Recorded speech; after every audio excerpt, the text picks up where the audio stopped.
Bien, vamos al libro La República cuestionada de Turón, en el campo de Turón. Vamos al apartado que se titula La segunda expedición de presos. Mientras se enviaba la primera expedición de presos a Albatera, se estaba confeccionando el segundo listado de presos a enviar desde la prisión provincial de Almería, el Ingenio, hasta el campo de trabajo de Turón. El gobernador civil de Almería, Eustaquio Cañas Espinosa, encarga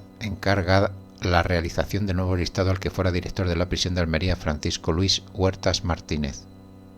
Sería el propio director de la prisión el que manifestaría que por orden del gobernador Cañas Espinosa, en la prisión de la que era director hubo necesidad de confeccionar una lista de reclusos aptos para el trabajo sin conocer la finalidad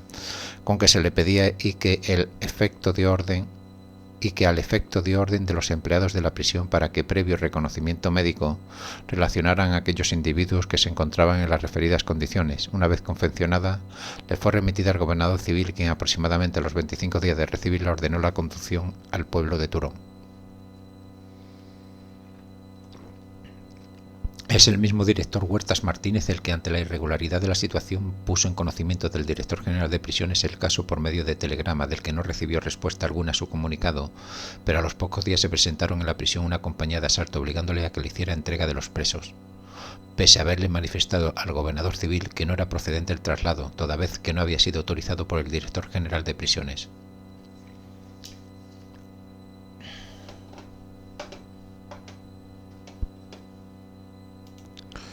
El 3 de octubre del 38 salía del Ingenio la segunda expedición de presos con destino a Turón. El convoy hizo en el trayecto dos paradas, una en el campo de Dalias para echar agua a los motores de los camiones y otra en Berja para repostar gasolina. En esta, cuando llevaban 2 días en Turón, comenzaron el trabajo de continuación de las obras de la carretera.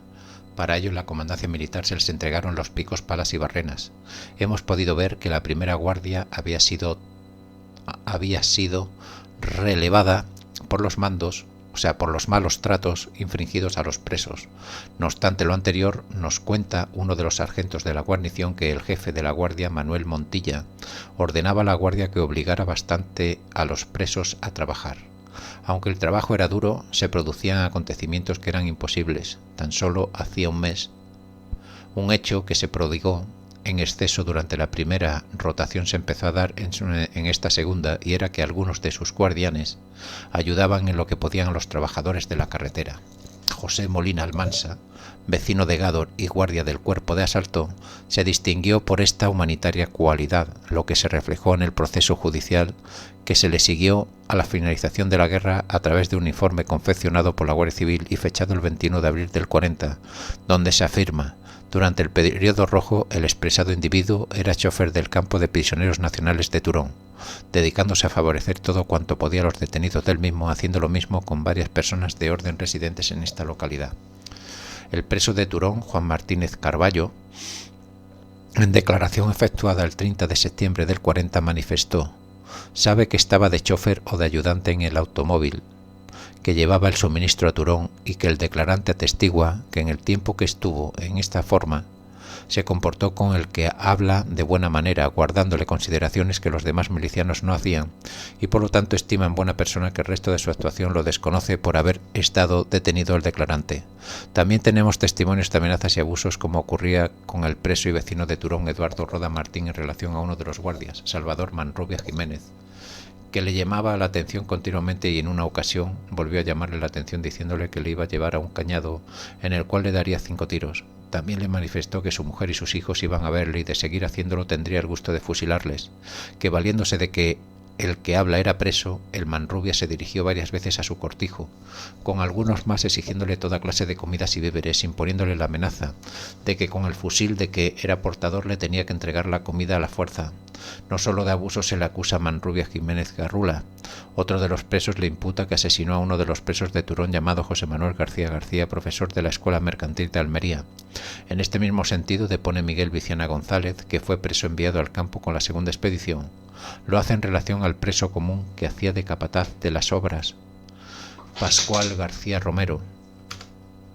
del que manifestaría en muchas ocasiones les daba palizas para atribuirles torpeza en el manejo por atribuirles torpeza en el manejo de las herramientas y poco rendimiento en el trabajo,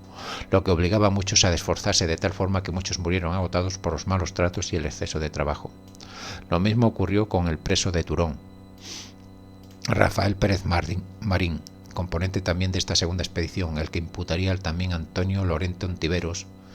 embustero, al haber hecho de confidente de la guardia del campo de trabajo en relación a su persona, según el testimonio de Rafael Pérez Barriada de Berja, afiliado a la UGT desde 1931. A la finalización de la guerra fue procesado y en sentencia dada en Almería el 30 de mayo del 39 fue condenado a muerte, que fue ejecutado el 17 de agosto del 39 en las tapias del cementerio de Almería.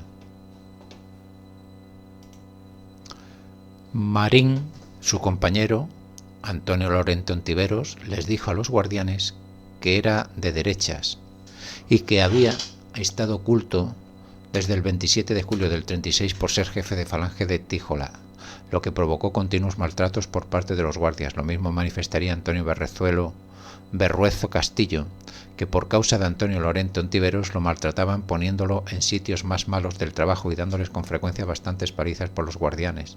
Si bien estas acusaciones no tendrían la credibilidad suficiente, ya que en sentencia dictada en Almería el 23 de enero del 41 sería suelto de estas acusaciones y puesto en libertad. El comisario político de esta segunda guardia de Turón era Juan Valdesquín de la Rosa, que se quejaba de la falta de disciplina de sus subordinados, que a pesar de las órdenes que él daba para que no fueran maltratados los presos, los soldados lo hacían sin previa orden, y que en esa etapa de su mando, en dicho destacamento mataron al vecino de Almería, Nicolás Torres Gómez, y a un hijo de don Bruno Ballesteros. La labor humanizadora llevada a cabo por el comisario Valdesquín de la Rosa durante el periodo de su mando, que fue desde julio del 38 hasta diciembre del mismo año, en comparación con la primera rotación, fue grande. Valdesquín concedió a los presos pequeños privilegios que parecían inmensos, partiendo de la situación de total desprecio por los derechos humanos que se había vivido en la etapa anterior. Así, el comisario de esta segunda guardia permitió la correspondencia de los presos en las familias, así como el recibir paquetes y dinero, estableció un botiquín y una peluquería. Además, se tomó la decisión de evacuar a los enfermos al hospital. En este periodo se establece que los presos tomasen desayuno y las raciones de comida y pan fueran facilitadas en su totalidad, lo que ocurrió a partir del primer día de mando del comisario. Testimonio de esta mejora en la vida carcelaria lo tenemos en lo manifestado por Dolores Fernández Moreno, que lo único que puede decir la declarante del encartado San Martín es que le servía de enlace para llevarle dinero a un preso llamado Gradan Cárdenas, que le enviaban sus familiares de Almería a la exponente para su entrega al señor Cárdenas, cuyo dinero lo recibió por conducto del encartado, pues ni la dicente ni ninguna persona del pueblo podía hablar con los presos, aunque también podemos señalar hechos negativos en el tiempo de mandato del comisario Valdesquín en el destacamento de trabajo, como señala el preso Eduardo Roda Martín, natural de la localidad de Turón. Entre el jefe del destacamento de Turón y el citado Valdesquín, echaron abajo el reloj de la campana del mismo en la iglesia de Turón, como asimismo derribaron y destrozaron el retablo, el órgano, la puerta de la capilla de bautizar y la barandilla de un altar de dicha iglesia. E incluso no falta la voz acusadora como la del preso Manuel Romero Bretones, a pesar de que ellos fueron a relevar a la primera guardia que custodiaba a los presos allí detenidos y con órdenes expresas de que no se maltratara ni matara a ninguno de los presos. Sin embargo, el denunciado, Valdesquín de la Rosa, era el que arengaba a los milicianos para que maltrataran de palabra y obra a los presos, muriendo a consecuencia de los malos tratos y hambre allí padecida alrededor de unos 20. Otro detenido, Hermenegildo Rivera Pintor, matiza: el día 21 de julio del 38 llegó la columna a relevar a los que con anterioridad habían estado en dicho campo. Si bien los anteriores habían cometido infinidad de asesinatos, estos al llegar se destacaron muy principalmente en dar palizas a los detenidos. Solo anotar que la fecha fue la del 21 de junio y no la señalada. En relación al cabo Antonio Fernández Ramírez nos diría el preso José Andújar Suesa que con una vara que llevaba siempre pegaba a los detenidos. También es cierto que alentaba a los soldados a que les pegaran, y cuando estos no lo hacían, los arrestaba. El guardia de la segunda rotación, José Nassarre Solans, fue detenido a la finalización de la guerra como consecuencia de la denuncia presentada por el que fuera interno de Turón y Murtas, Juan Estrada López, por ser soldado de la Checa de Turón y por pegarle a José Cerda Morales, Manuel Figueroa Piqueras y a Pedro Carmona Rull, en otro momento de su denuncia precisa. Estos muchachos fueron apaleados por Nasarre con una vara unas veces y otras con la baqueta del fusil, obligándoles otras veces a llevar el carrillo, con más tierra y echándole agua fría por la cabeza. El preso perjudicado por Nasarre Solans, el catalán llamado Manuel Figueroa Piqueras, manifestaría, constándole a ciencia propia, que dicho individuo era el que con más saña y crueldad martirizaba a los detenidos, incluso el declarante que raro era el día que no llevaba una paliza propinada por el catalán. En cuanto al número de los componentes de esta segunda expedición de presos procedentes del ingenio de Almería, podemos encontrar la declaración efectuada en contra de uno de los presos capataces, Pedro Márquez Valero, realizada por el hijo de uno de los componentes de esta segunda expedición, Antonio Manzano Vidal, en la que podemos encontrar que el día 3 de octubre del 38 fue sacada otra expedición de presos del ingenio, entre los que iba mi padre. En total la componían 208 presos. En realidad fueron 202 los detenidos enviados a Turón en la segunda expedición.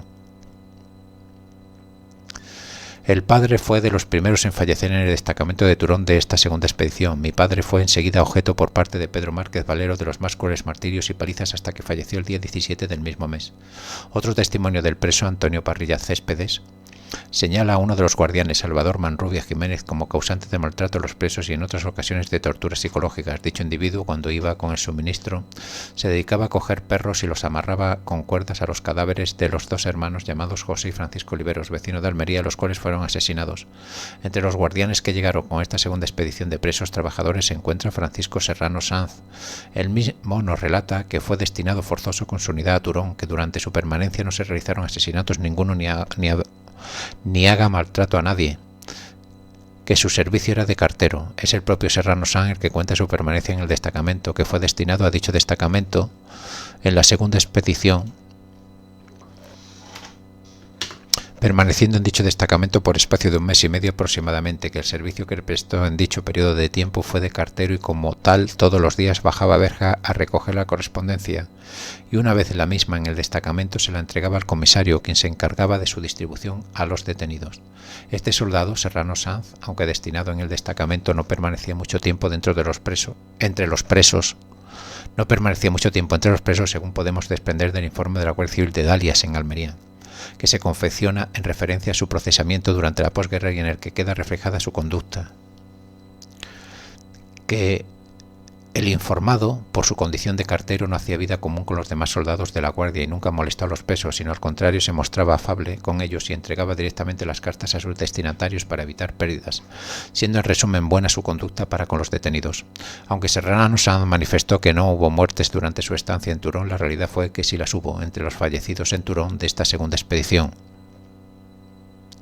Podemos encontrar a Juan Manzano Mazuco, Alberto López Gutiérrez y Rafael Rebolledo Aresta. La muerte de Juan Manzano Manzuco y Rafael Rebolledo Aresta le fue imputada por el detenido Antonio Marín Pérez. Al preso común Pascual García Romero recuerda que intervino en la muerte de Juan Manzano Manzuco, cónsul de México en aquella época, y que a consecuencia de los malos tratos también murió Rafael Rebolledo de Roquetas. Juan Manzano Manzuco había formado parte de la Comisión de Extranjeros y Españoles que había ido a Turón a realizar el informe sobre la situación de los presos de la primera expedición, tras lo cual fue detenido y enviado al campo de trabajo por motivo que se nos escapan. En cuanto a la realización de las obras, a tenor de lo expuesto en el estallido de los trabajos en el mes de octubre del 38, los reclusos que trabajaban en la pista Turón-Murtas eran 214 y se tenían construidos 869 metros lineales de la misma. En el mes de noviembre del 38, los trabajos realizados por los reclusos de la pista de Murtas a Turón, en estos momentos, con 380 hombres, son de 1.690 metros lineales con una anchura de la pista de 5,5 metros. En diciembre del 38, los reclusos de la pista Murtas-Turón, con 351 hombres, llevaban realizados 3.009 metros lineales de una pista con un ancho de 5,5 metros. En enero del 39, los reclusos de Murtas-Turón, 174 hombres, y construyen este mes 600 metros lineales de la misma. En febrero del 39, los reclusos de la pista Murtas-Turón, 176 hombres, construyen 816 metros lineales. La relación de los presos que compusieron esta segunda expedición, con expresión de su número asignado, es la que sigue. José Cano Beltrán, Romualdo Ferrer Sánchez, Antonio Almecija Tamayo. Bueno, aquí, como veis, es bueno, la relación de presos, los nombres y tal. Lo digo porque no, bueno, lo veo absurdo seguir leyendo porque es un listado de nombres, salvo que estemos buscando alguno en concreto, que no es el caso. Bueno, aquí pone hasta que llega a los 100 y pico. Hay alguna que otra foto, por ejemplo, Clemente Fernández Tijeras Gurullo. Iba nombrando. Aquí hay una foto de Enrique López Andrés, vecino de Almería, enviado a Turón bajo la acusación de haber realizado disparos de aviso a la aviación franquista.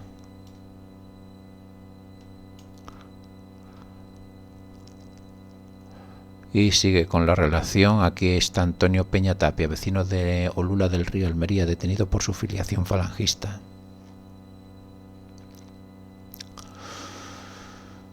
Bien, y prácticamente ya este apartado acaba aquí con la relación esta de nombres.